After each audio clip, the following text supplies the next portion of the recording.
नमस्कार जय जगन्नाथ। आज प्रस्तुत करवा रज पाई आमर पोड़ पिठा से पुणी सुजी रे माने सुजी पोड़ पिठा।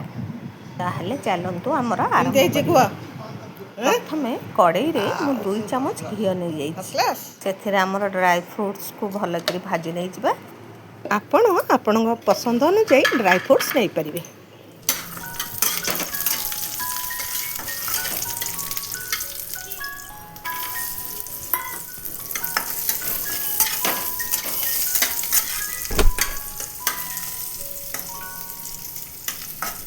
काजू किशमिश भल करी भाजी सारा पर मुझे देदेली गोटे ग्लास सुजी। पिठा करने समय मन रखिए चा पीवा कप हो गिना हो कि ग्लास हो जेकोसी गोटे माप सेट करदेवे से मेजरमेंट रे सब जिनिस आप व्यवहार करेंगे। सुजी को मुझे बहुत कम समय भाजी जेपरी यार कलर चेंज हेबना अल्प टिके भाजी सारापर मुदेली एठारे पान मधुरी गुजराती गोलमरीच गुंड अदा छेचा नड़िया कोरा ता सहित किछि कटा नड़िया एवं किछि अल्प भजा बादाम मंजी समस्त जिनिस को आम 2 ରୁ 3 मिनिट भल करी मिसई नेबा। बादाम मंजी संपूर्ण ऑप्शनल आपण चाहिए पकई पारे ना स्किप करें। तेजपत्र पकेवा को मन नथिला बर्तमान मु 2टा तेजपत्र पकई देइछि। आज मु सुजी एवं क्षीर रे पोड़ पिठाटी तैयारी करी। प्रथमे मु 2 ग्लास क्षीर एठारे देदेली टिके घांटी सारा पर पुणी आउ गोटे ग्लास क्षीर ऐड कली।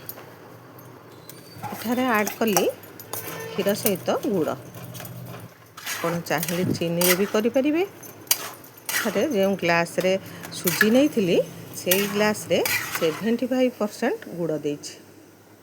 ग्लास रो 4 भागरू 3 भागे गुड़ मु व्यवहार करिछि। सर आउ गोटे ग्लास क्षीर एथरे देदेली। एठारे गोटे ग्लास सुजी रे 4 ग्लास क्षीर व्यवहार करिछि। भल करी एथि जंती साला परे मु ई ऊपर 2 चामच घी देदेली।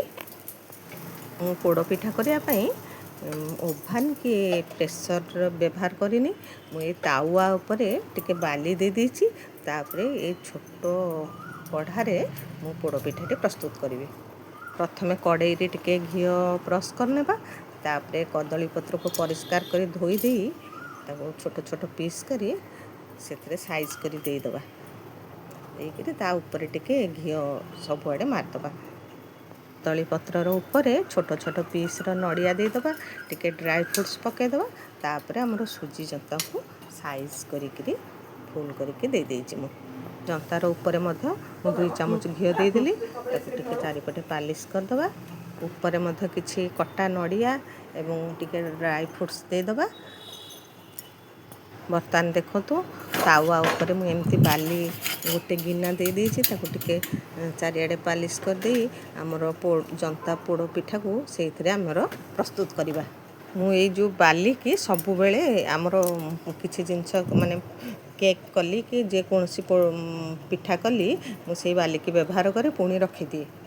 पिठार ऊपर पार्श्व मध्य किछि कदली पत्र साइज करके दे दबा। ता ऊपर गोटे ढाकुणी कभर कर दबा। आरंभरू गैस रो फ्लेम को टिके हाई कर दबा। हीट हो गला परे गैस रो फ्लेम को सिम करी रखिबा। ई पिठाटी मोर प्रस्तुत होबा पई प्राय 50 रु 55 मिनिट लागिला। देखंतु छुरी रे मु टेस्ट कली किछि भी हेले एथिरे लागी नाही ता माने हमर पिठाटी संपूर्ण हो जाईछि। पिठार ऊपर पार्श्व को टिके पोड़िबा पई हेले ताको गोटे पैन रे आमे उल्टे दबा। से ऊपर पार्श्व पोड़िया पई 10 रु 15 मिनिट लागिबो। देखंतु संपूर्ण पिठाटी प्रस्तुत हो गला हमर।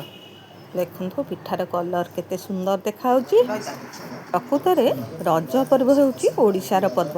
तेणु आमे गर्वर सहित कहवा रज पर्व होउची आमर पर्व। तेणु निहाती रजरे पोड़ पिठा प्रस्तुत करंतु निजे खांतु समस्त को खुआंतु यार मजा नियंतु। आज पाई रहिली पुणी आसीबी आउ एक नुआ भिडियो नहीं आपनक निकट को। से पर्यंत नमस्कार जय जगन्नाथ। पुलिस ने सोनम को बरामद किया है। इंदौर पुलिस ने उनसे संपर्क किया था। मेघालय पुलिस भी जाना मर्डर केस में इंदौर पुलिस का बयान था कि मामले